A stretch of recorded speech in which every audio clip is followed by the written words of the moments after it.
भगवत गीता का ये नियम जिंदगी बदल देता है, लेकिन ये नियम शोर मचाकर नहीं आता।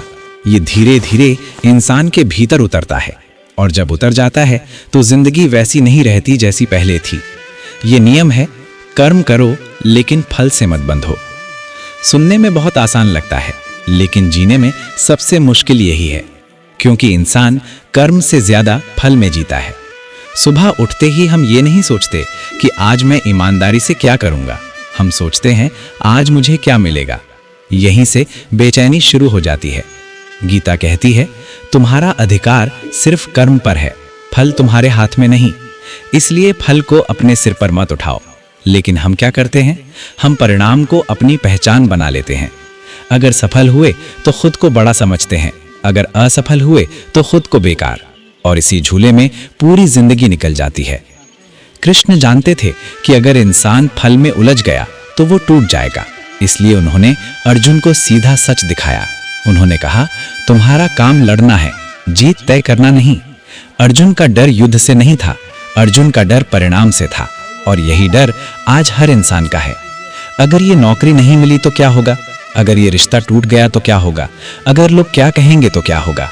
गीता कहती है, डर का जन्म भविष्य में होता है, और भविष्य तुम्हारे नियंत्रण में नहीं। तो फिर आज की शांति कल के डर में क्यों खोना।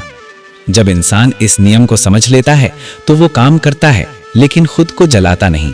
वो कोशिश करता है, लेकिन खुद से नफरत नहीं करता। वो गिरता है, लेकिन हार मानकर नहीं गिरता। कर्म और फल के बीच जो दूरी है, वही दूरी शांति की जगह है। अगर कर्म और फल चिपक गए तो तनाव पैदा होगा, अगर दोनों अलग रहे तो मन हल्का रहेगा। गीता ये नहीं कहती कि फल छोड़ दो और जिम्मेदारी छोड़ दो। गीता कहती है, फल छोड़ो, लापरवाही नहीं। पूरा मन लगाकर काम करो, लेकिन परिणाम को ईश्वर के हाथ में छोड़ दो। जब इंसान ये करना सीख जाता है तो उसके भीतर एक अलग ही स्थिरता आ जाती है। फिर तारीफ उसे उड़ाती नहीं और निंदा उसे तोड़ती नहीं, क्योंकि अब उसकी खुशी दूसरों के हाथ में नहीं होती। आज का इंसान सब कुछ चाहता है, लेकिन शांति नहीं, क्योंकि शांति नियंत्रण छोड़ने से आती है, और हम छोड़ना सबसे आखिर में सीखते हैं। भगवत गीता का ये नियम इंसान को कमजोर नहीं बनाता, ये उसे अंदर से मजबूत बनाता है। क्योंकि जो इंसान फल के डर से मुक्त हो जाता है, वो खुलकर जीता है, वो जोखिम लेता है, वो सच बोलता है, वो सही के साथ खड़ा होता है, क्योंकि अब खोने का डर उसे बांध नहीं सकता। जीवन में दुख तब आता है जब अपेक्षा हकीकत से बड़ी हो जाती है, और ये नियम अपेक्षा को शांत करना सिखाता है। जो हो रहा है उसे स्वीकार करो, जो करना है उसे पूरी निष्ठा से करो। इतना कर लेने से जीवन अपने आप संतुलन में आने लगता है। ये नियम रिश्तों में भी काम करता है। प्यार करो, लेकिन अधिकार मत जमाओ।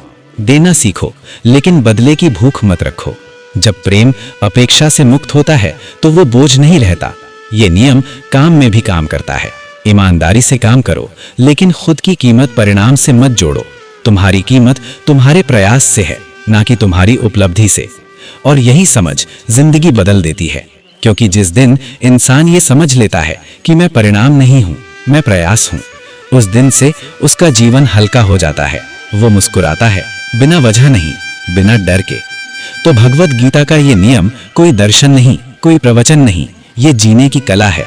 जो इसे समझ गया वो परिस्थितियों का गुलाम नहीं रहता। वो चलता है, संघर्ष करता है, लेकिन भीतर से शांत रहता है। और सच यही है, ये एक नियम अगर जीवन में उतर जाए तो जिंदगी अपने आप बदल जाती है। जय श्री कृष्ण।